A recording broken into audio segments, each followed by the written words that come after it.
Hello and welcome back to my channel. My name is Emma and I go by the Minimalist Engineer here on the internet, and on this channel we talk about simple living on a budget. Today's video I'm going to be talking about a dream meeting, which is something that Dave Ramsey talks about very frequently. He talks about having with your spouse, about your finances, about what your future goals are. However, I don't have a spouse or any kind of serious relationship right now, so I figured I'd have it with you guys.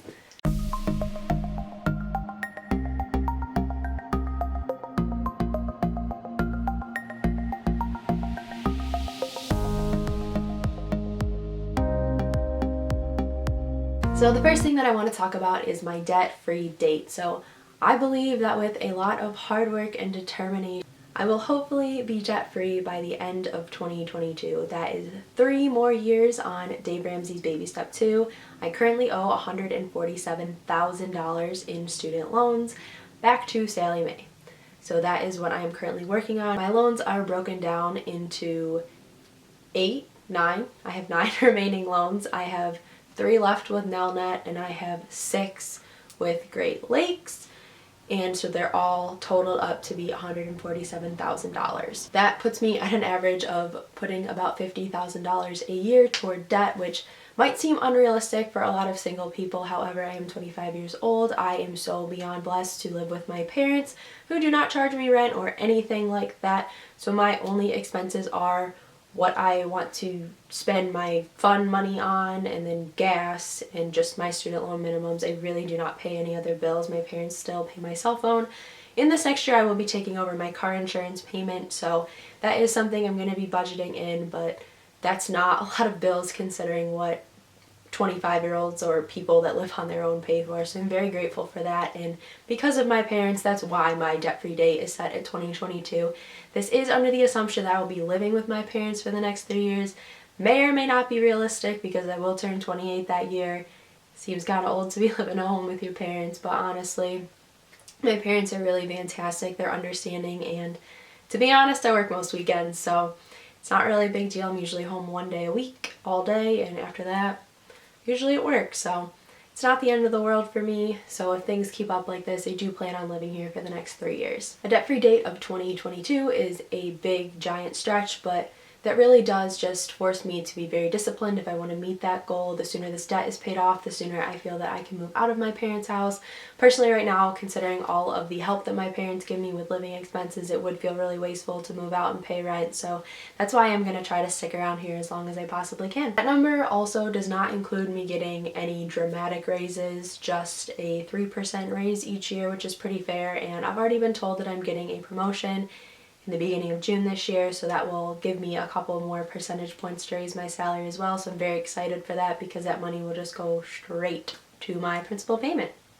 Also, since the last time I've had one of these dream meetings, I've had a lot of deep conversation with my grandparents. My grandparents own the most beautiful 4-bedroom home. It is just, it's old, it's very old, and it's got so much beautiful woodwork in it, and I have discussed with them the possibility of me purchasing the house once they're no longer living there, whether it be they move out to a nursing home or they pass on to heaven. So I'm so excited that they're comfortable with me purchasing their house, given that no one else in my family really wants to purchase it.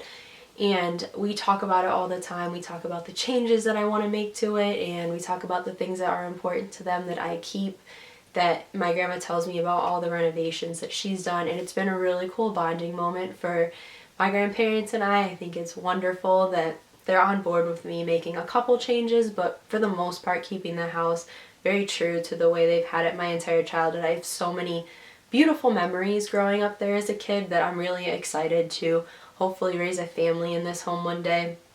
The house is very reasonably priced. It's in a great school district, and it's only a couple miles from my parents' house, and that's exactly where I believe that I want to be in my life right now, and this is the life that I've been praying for. So I think this is what God's calling me to do, and I'm so grateful that all this seems like it could work out for me. And if it doesn't, I totally understand that this is a total far-fetched dream at this point in time. It's years and years away. However, I'm really excited thinking about the possibility of this happening, and that's exactly why Dave suggests that people have these conversations and these dream meetings, because they help you figure out what you're working for and why you want to do it so bad. So with the house, I am 25 right now, so I hope to be debt-free by the time I turn 29.